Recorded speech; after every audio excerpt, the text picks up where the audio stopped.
the Wende and Neen Show.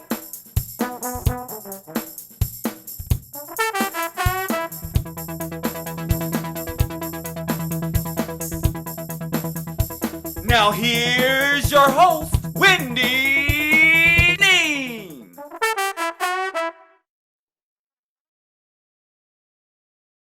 How are you? Welcome to the Wende Neen Show. Thank you. It's an honor to be here. It is a pleasure to have you here. Thank you, Wendy. How have you been? I am well. That is Very good. well.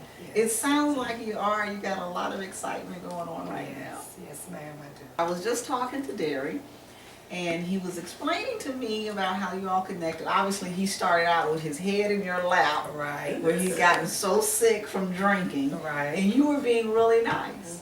I was. So, were you just being nice, or did you have interest in him at that time, back then? Honestly, at that time, I think I was being nice, but I knew him, and we did talk a little bit. And I think I was just being a friend Okay. at the time, just because everybody was just, picking on him, teasing on him, and I was like, it's okay. I mean, I thought he was handsome and all of that, so Okay. of course, bodies touching, and it was nice ride home. Were you stroking his head a little Yes. bit? He went into the military after all that senior trip and everything, and you all were going out a little bit, movies, things of that nature, and then it kind of faded. Yes, it did. So during that fading period, did you move on, or what did you do?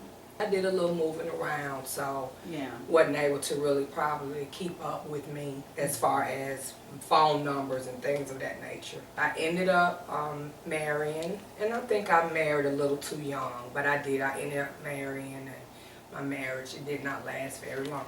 Okay. And then it was kind of over, and I actually married a second time, and I had two beautiful kids. I have a daughter, Layla, and a son, Tony. All right. So at that point, once again, the letdown of thinking that this love thing is supposed to work, it's Yeah. supposed to happen, and I ended up being a single mom. Oh, wow. So out of that situation, I just kind of just dealt with my children. I just said dating wasn't really an option because I didn't want my children to see different people. I guess you can kind of say I kind of gave up on love. I was like, okay, it's not happening. Here in Atlanta, things are just not going well for me. I even thought about relocating. Wow. And I had a coworker that worked with me, and he would always say, you're such a nice person, like, why are you single? And I said, I'm single by choice. Mm-hmm. I have two children, and he would say, well, your kids, they're going to grow up and move on, like, what are you going to do? And I'll be like, I'll worry about that when I get to it. Yeah. So he would try to introduce me to people, and I was like, no, I'm not interested. I've been down that road before, I wasn't interested, so. Yeah. Did you ever think about Derry during all this? Like after the first marriage went bad, then you got into the next one. Did he ever cross your mind, as that song said? Did Yeah, he ever I cross know. your mind? Yes, he did. He did. He crossed my mind. I was on the committee of our high school reunion for our 20th year. Mm-hmm. And I reached out and I called his family home. And I spoke with his sister. And she said, well, Derry, is married now. And, and I was letting her know at the time that I was too. I was just trying to clear the air. Like, this is not why I'm calling. But, Right. But, so when she said, well, whatever you do, don't call him. Don't call his house. And I was like, well, okay. She was like, because his wife, she's crazy. And I said, hey, no problem. I'm just trying to give him the information. When I was talking to Derry, he said that he called you after his marriage ended. Yes. And he was like, bring him home to Momma. Is what you told him? Now, was that actually what you Absolutely, absolutely. said?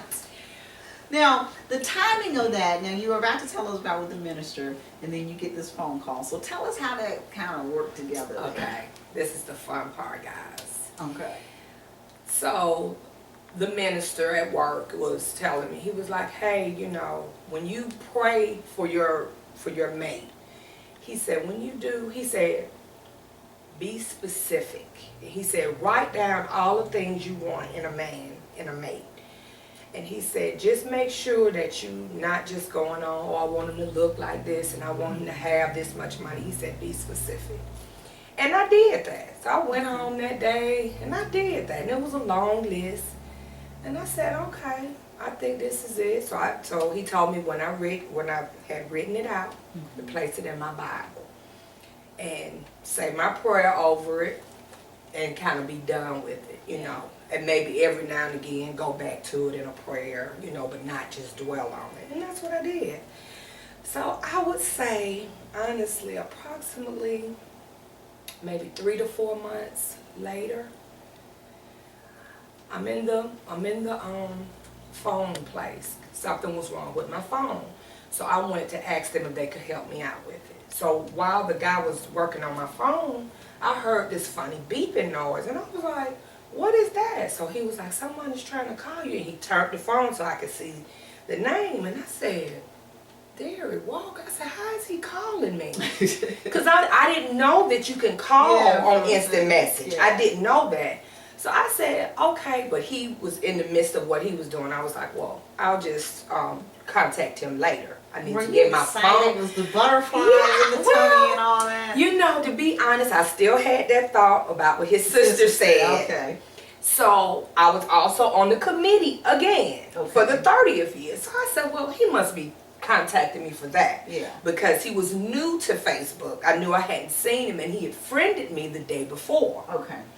Still didn't really put anything to it until later that day I got home and I sat down, got myself together, and I said, oh yeah, let me, you know, make some phone calls. And I said, let me reach out to Mr. Walker. And so I texted him and I said, hello, Mr. Walker, how are you? I said, you tried to contact me. Is everything okay? So he was like, is this message private? And I was like, yes. So he sent me his phone number. So I called him immediately. Right. So I called him and I was like, hey, Mr. Walker. He was like, hi, Miss Monroe, how are you? So we did the small talking and he was like, I'm not married anymore. Oh my gosh. I was like, really? And I was like, okay, bring it home to mom. He was like, huh? I said, bring it home to mom.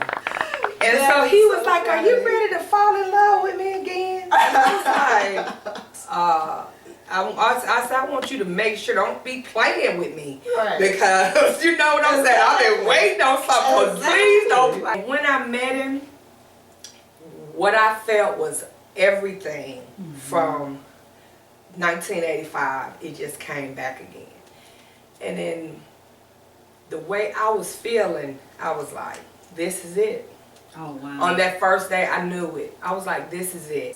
When you made your list, did you ever think about Derry? Or you just had a blank mind and you really made your list? Or did some of his qualities come out for you to put on there? I really just had a blank mind. I did not have any particular man in mind. Interesting. It was blank. Yeah. I did not have a particular man in mind at all. See, now for you to say you didn't, and that's who came, that tells you a lot, right? Yes. That tells a lot. Yes, I did not. And then just getting to know him, and because a lot of the qualities that I wanted, I didn't know even when I saw him that first day that he had. When he took me on a date, he just wooed me, and I was just like, oh my God, this is a dream come true. That's how he was like my knight in shining armor. Wow. Okay. All right, so we're going to bring Derry back to the stage. All right, we have both of you back now. We have Derry and Miri, and for those of you who aren't aware, Miri is now Miri Walker. And Miri, you know you're going to have to show you the ring. Y'all see that? So I must say, Derry, you did pretty well. You did good. You did good. Let's fast forward it to you, Derry. Obviously, coming into this, you've been with her before, but when you were with her, it wasn't a family then. Right. There were no kids. So now you're walking into a son and you're walking into a daughter. Yes. And from all of us kind of have the understanding when you have those type situations, especially when there's a male in the house, Right. sometimes that can cause a bit of friction. Did you ever think about what you were walking into? Well, yes, I did. So when I went to pick her up for a date, I knew at that time he had been the man of the house. Mm-hmm. So I knew exactly that this was going to have to be water that I tread thinly on. Mm-hmm. So, I rung the doorbell. He comes to the door. Mm-hmm. How you doing, young man? I'm Mr. Derry. I'm here to take your mother out. Okay. If you would allow me. Wow. And he kind of, looked and he said, yeah, that'll be fine. I said, okay, thank you for allowing me to take her out. What I would do, I would call you, during the day and make you aware how she's doing, how everything's going. Wow. Now, Miri, did you know he was going to say this? Not at all. Wow. Not at all. I was upstairs like a nervous teenager getting dressed. So what did your son say to you after that? He just said that, he really liked Mr. Derry, and because he saw Mr. Derry opening doors and car doors, the house door, he just saw how of a gentleman he was. Mm-hmm. And I think my son, he admired that. Yeah. And it made him feel good to know that he Right. felt like someone was taking good care of his mom. Just like really, really excited just seeing how I could sit back and allow this man to lead me, because I knew that he had only good intentions for me and my kids. And I think I just kind of just said, that was one of the things on the list.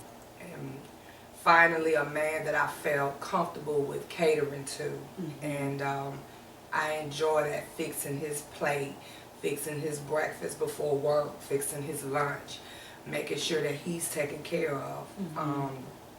And for a woman, I think that's hard. We have that, we want to, mm-hmm. but you just want to make sure that you're going to get it back in return. For the women that are patiently waiting on their, as they say, Boaz or their knight in shining armor, you have to be willing to do some things that you might not have been used to doing. Mm-hmm. And don't worry about what this person says. If it feels good to you and you know that it's being reciprocated from your partner, mm-hmm. do those things. It means so much. I thought I would never find it, but by the grace of God, he sent Derry back to me. So, Derry, what message could you tell the fellas out there? Well, I guess the message what I would want to get across is, just like Miri said, to the women, do what feels good to you. Don't worry about, what the other people in the crowd are doing. If you love a young lady, show her that you love her. Don't be intimidated by anything other than, what you're going to be driven by, but love.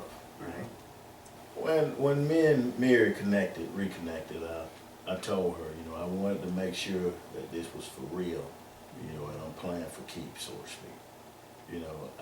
I wasn't into, just, having fun and going out and having casual sex, Mm-hmm. I wanted to fall in love, to make sure we could fall in love, right. So that we would be making love, not just having sex. Awesome. In these days, you can get sex anywhere. We have different symbols of our love. On her left wrist, she has my name, tattooed on it, and on my left arm, I have her name tattooed on it. Either a picture. Ultimate question I have before we close this out: are we gonna have some little Derry and Miri? The answer would be no. Oh, come on now. No.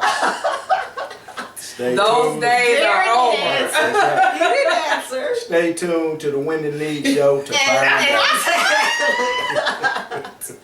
All right, this is how we do it. It is what it is. It is done. Until next time, au revoir.